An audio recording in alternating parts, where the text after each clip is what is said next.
exciting episode of the $1 Million Peddlers. I'm Paper Guy. And I'm Mr. Magazine. Today we're going to talk about a little something, Mr. Magazine, that I have to admit you definitely have improved a lot throughout the years, and I'm fairly certain I have as well. Oh, looks. Exactly. But I think that a lot of our competition, just in general, and when I speak competition, I'm talking sports card, comic book trades, essentially, because that's where we came up for this. Right. We came up through the ranks. True. And that's professionalism.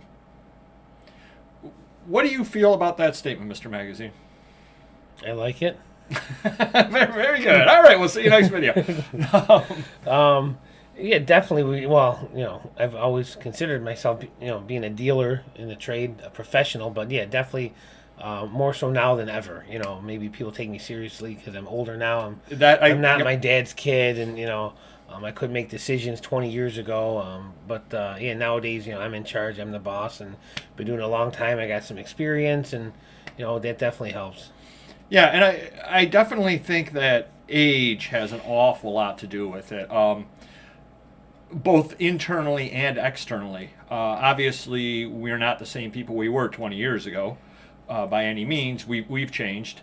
But also the perception of people seeing us has changed as well.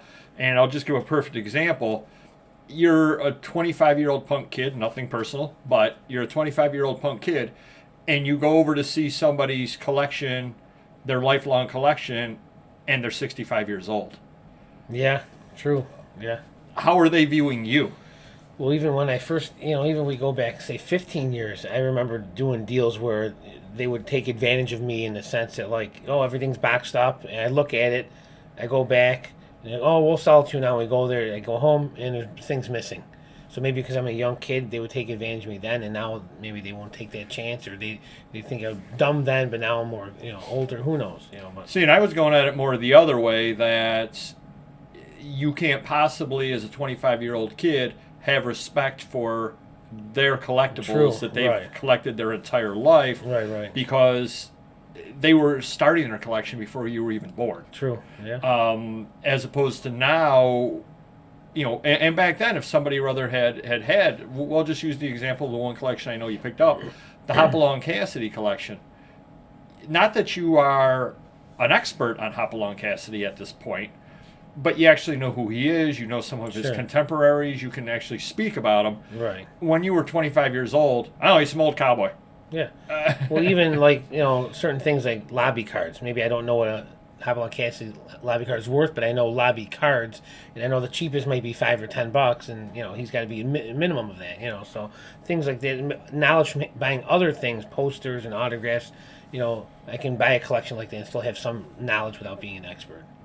Well, and I know we've talked about it. We had a video that we did quite a while ago about doing things right from the start, because if you don't do things right, that kind of limits your growth potential. Right. And I would say that acting unprofessionally definitely limits your growth potential as well, let alone even down into looks. I mean, if you're sitting there and you're wearing a greasy torn t-shirt and you show up to somebody's place on a deal that they want $20,000 for, how seriously are they going to take you to start with? I mean, granted, money talks, we all know that, but their first impression is going to be, what's up with this guy? What is this? And you come in and you're reeking of cigarette smoke, and they're thinking, he's not talking about me, but go ahead. No torn shirts and no cigarettes. No, not talking about you at all. But I'm saying, you come in smelling cigarette smoke and all this stuff, or like a shot that we just took. There you go, or looking hungover or whatever. At some point, they're going to be like, I don't really want to deal with this person. I'm going to deal with the other person because they had an air of professionalism about them. Right. Let alone. And again, going back to the old baseball card days, back in the early 90s, I'm sure a few of those dealers probably used salty language. Yeah. Sure. It's not professional. No, definitely not. And, you forget where you're at and you're using salty language in front of some little old lady that's selling off her husband's collection, guess what? Right. The deal might be done. She might ask you to leave the house. Who even knows? Even certain keywords like junk and crap, you don't want to call their stuff crap, or even though you may think it is, or even junk wax.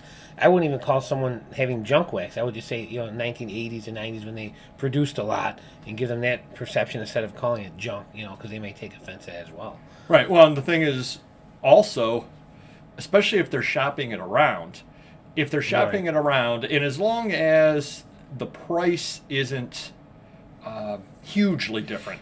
Right. Obviously, you offer $100, I offer $100, and Right. the completely unprofessional looking guy offers $1,000. They're selling to the completely unprofessional guy. Obviously, $1,000 is a lot more. Yeah. But if they've shopped it around and we're all in the same general ballpark, they may say, I don't really even want to go back in that guy's shop. I don't even want that guy by my house. I don't want him to know where I live. I don't want to deal with him. Yeah, his offer was $20 more, but I don't want to deal with that guy. He creeped me out. Yeah. And so I hear from a lot of people too that it's word of mouth. People recommend me because I was fair, I was honest, I explained things to them, and I was patient. So I didn't I'm in a hurry. Let me look through it. Okay, you have 150 items, and I was done looking through it all in 5 minutes. I'll take my time. I'll take some notes. I'll research on my phone, and they like that I'm making an effort to come up with a price that they believe. I put some time into. Where some people don't give them time today, or they're in a hurry. If they don't want the stuff, they'll just rush out and lowball off or whatever. But another thing too, I think going back 10, 20 years, I care a lot more now than I did then as far as the company and growing it. And there was a lot of deals that would come my way, and I would put it off I'm too busy. Maybe I'll get it in a couple days. Which is unprofessional, right? Right. Yep. Maybe next Monday I got a free time, and it didn't sound like anything good to me, so I didn't waste my time. But nowadays, I'm there the next day or even that day. If it sounds like something, a good deal, I'm not going to, because I've lost many deals having that attitude when I was younger. And, there was a couple of people that you knew that didn't want to deal with me because, I was younger and, maybe I was too short with them or, put it off. But nowadays, I'm right on and people like that. Hey, I can come down and I can be there in 10 minutes or, tomorrow, whatever is convenient for you. Right. And they like that. Right. Yeah, and that definitely is, and even that part over there, you don't necessarily, because people have situations in lives, and I, having the day job, I sometimes find it difficult to make it over to your place today to see a deal, Right. but I explain that right up front. I say, I am definitely interested. I have a day job. In fact, and I'll give you a perfect example, and hopefully this helps you some in some deals, and this has to do with house calls. I ask a couple of questions right off the bat. Now, usually most of the house calls I get are somebody that we know isn't interested and passes the deal on to me. My first question is, what is your situation with this stuff? Do you have to get it out by a certain date? Is there a reason why you need to get it out? Because obviously, if they tell me it's got to be out by the weekend, then I've got to figure out a way to get over there before Saturday. Right. I mean, I just have to, as opposed to, well, it's most convenient for me 3 weeks from now on Tuesday because I've got the day off. Well, if they have to get it out this Saturday, bye. Yeah, forget it. So my first question is that, and then my second question is I will tell them, I've got a day job. Weekends are most convenient for me. Now, I can work around your schedule if it has to be during a week. Because of the way my day job is, maybe I'm near them one day next week, within, oh, geez, you're out in Webster. My day job is out in Webster. I can take a lunch hour and stop by to see you, and if that's what you need. But I'm immediately, asking them, are you available on weekends? Right. And then I say, I'm a morning person. I would prefer morning, but I can do it any time that day. What works for you?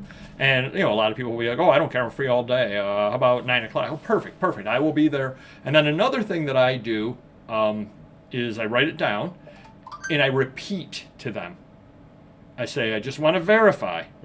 I'm coming by Saturday, 9 o'clock, such and such address. This is your phone number. And that just gives it an aura of professionalism as well. I'll be there. Yeah, it's confirmed. They can't, no discrepancy. It is what it is, and we're on. But it's also professional as well, just to verify that as opposed to anything else. And then I always do show up on time. In fact, I show up a couple of minutes early, generally speaking, just because I leave a little early in case I get lost or something other happens like that. So, on that. And then if I am, if I told you 9 o'clock and I'm there at 8:55, I'm apologizing. Hey, I'm a couple minutes early. Hopefully that's not a problem. They're, oh, no problem at all, no problem at all. Right, yeah. But you're immediately apologizing as well because you are there at 8:55. You did tell them 9 o'clock. Right, exactly. Hey, I can wait in my car. I'm just wanted to make sure that I found the place. Sure. And those are all things as opposed to, yeah, I'm here. Where's your stuff? Which there are people that are like that. Yeah. There definitely are people that are like that. And I think that being professional in the long run will definitely pay off for you. That's both in appearance and how you speak with the people, how you speak about their stuff. And just if you do make an appointment with them, do everything you can to show up and understand that, yes, there are things that happen.